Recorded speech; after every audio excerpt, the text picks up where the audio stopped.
सहारा enterprises तुमच्या स्वप्नातली गाडी आता कमी किमतीत। इचलकरंजी शहरालगत असलेल्या कबनूर चंदूर रोडवर कोन्नूर पार्कमधल्या सहारा एंटरप्राइजेस इथं पश्चिम महाराष्ट्रातली विविध बँका आणि फायनान्स कंपन्यांनी जप्त केलेल्या जुन्या दुचाकी आणि चारचाकी गाड्यांची विक्री केली जाते। शोरूम किमतीपेक्षा 25 ते 50% कमी दरात, उत्तम स्थितीत आणि संपूर्ण कागदपत्रांसह त्वरित डिलिव्हरी। दुचाकी 20,000 पासून पुढे तर चारचाकी 50,000 पासून पुढे। आपल्या पसंतीची कार किंवा बाईक आता अगदी परवडणाऱ्या दरात घेऊन जा। विश्वास, पारदर्शक व्यवहार आणि उत्तम सेवा हेच आमचं वैशिष्ट्य।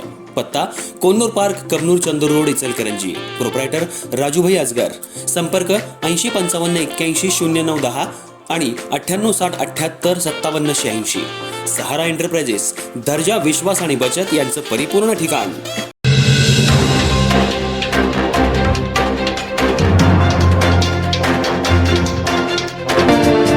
इचलकरंजी येथील फिर्यादी यांची मुलगी बेपत्ता झाल्याबाबत फिर्यादीनं गावभाग पोलीस ठाणे इचलकरंजी इथं मिसिंग वर्दी दाखल केली होती।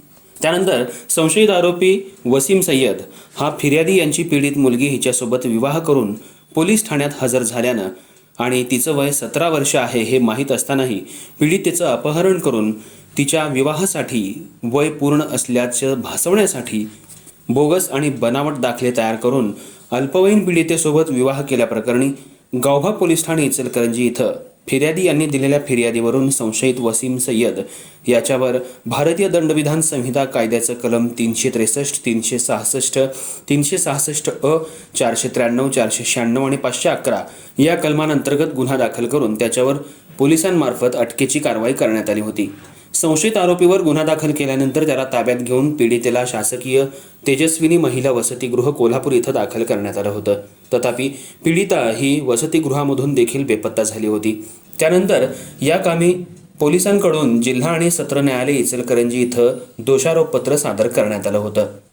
यानंतर संशयित आरोपीतर्फे त्याचे वकील ॲडव्होकेट रियाज बांडदार हे काम पाहत होते। या कामी सुनावणी आणि साक्षीदारांचे जाबजबाब होऊन पीडितेच्या वयाच्या दाखल्यांमध्ये साशंकता असल्यानं पीडितेच्या वयासंदर्भात सिव्हिल सर्जन मार्फत बोन एज टेस्ट देखील करण्यात आली होती आणि या टेस्टमध्ये पीडितेचं वय 18 ते 20 असल्याचं दर्शवण्यात आलं होतं।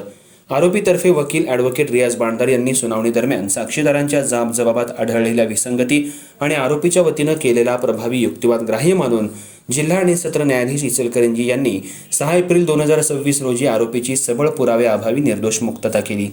या कामी ॲडव्होकेट रियाज बांडदार यांना advocate Zaid Mulla, advocate Yasin Pendhari, advocate Sachin Korvi, Parvez Mujawar, Sahil Shaikh आणि अजीज नदाफ यांनी मदतनीस म्हणून सहकार्य केलं।